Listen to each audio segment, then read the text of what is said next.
sanctions on India. America की धमकियों और चेतावनियों के बीच पीएम मोदी और राष्ट्रपति पुतिन ने अब तक का सबसे बड़ा फैसला ले लिया है। ये फैसला अमेरिका समेत पूरे नाटो को बर्बाद कर देगा। इस फैसले के बाद पूरी दुनिया को पीएम मोदी की असली ताकत का अंदाजा भी लग जाएगा।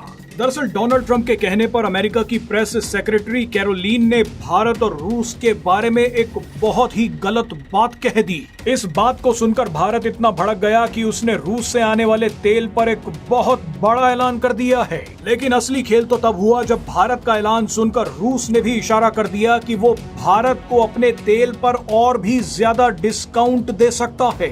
खबरें हैं कि रूस अपने तेल को भारत के लिए और सस्ता कर सकता है। इसके अलावा भी रूस ने भारत के लिए नए नए फैसलों की झड़ी लगा दी है। भारत ने रूसी तेल पर क्या कहा और रूस ने भारत पर कौन से नए फैसले लिए हैं, इसके बारे में आपको आगे बताएंगे। लेकिन उससे पहले जल्दी से ये देख लीजिए कि डोनाल्ड ट्रंप के कहने पर कैरोलीन ने ऐसा क्या कह दिया जिसने बवाल खड़ा कर दिया और कैसे नाटो रातों रात बर्बादी की कगार पर पहुंच गया है। दरअसल भारत और रूस की नजदीकियों को देखते हुए कैरोलीन ने कहा कि अमेरिका ने रूस पर दबाव बनाने के लिए भारत पर आर्थिक प्रतिबंध लगाए हैं। यहाँ ध्यान देने वाली बात यह है कि अमेरिका ने पहली बार कहा है कि उसने भारत पर जो 50% टैरिफ लगाया था वो दरअसल भारत के ऊपर प्रतिबंध यानी सैंक्शंस थे। The president has put tremendous public pressure to bring this war to a close. He's taken actions, as you've seen, sanctions on India.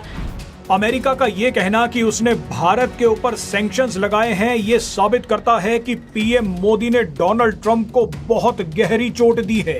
Donald Trump को लगा कि नाटो और यूरोपीय देश मेरे सामने हाथ जोड़कर बैठे रहते हैं, लेकिन पीएम मोदी मुझे खुली चेतावनी दे रहे हैं।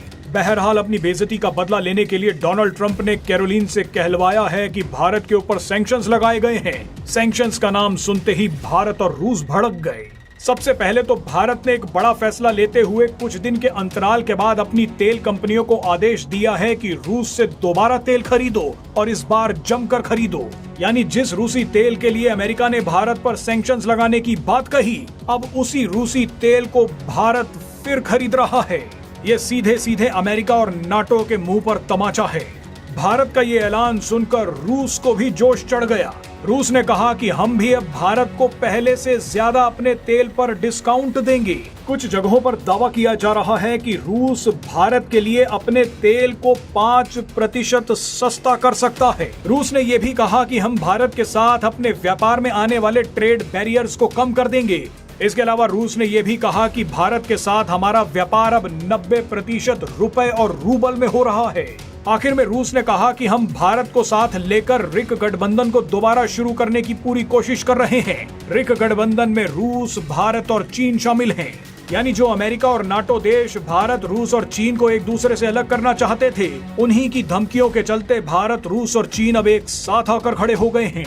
हाल फिलहाल में भारत, रूस और चीन के बीच जो कुछ हुआ है उसने पूरे नाटो को हिलाकर रख दिया है। जिस तरह से पीएम मोदी ने चीन जाने का फैसला लिया, पुतिन ने भारत आने का ऐलान किया, अजीत डोभाल का रूस जाना, विदेश मंत्री एस जयशंकर का चीन और रूस पहुंचना, इसके अलावा चीनी विदेश मंत्री वांग यी का अचानक भारत आना, ये सब कुछ साधारण नहीं है। भारत, रूस और चीन की नजदीकी दिखा रही है कि किस तरह से अमेरिका और नाटो को तोड़ने की तैयारी चल रही है।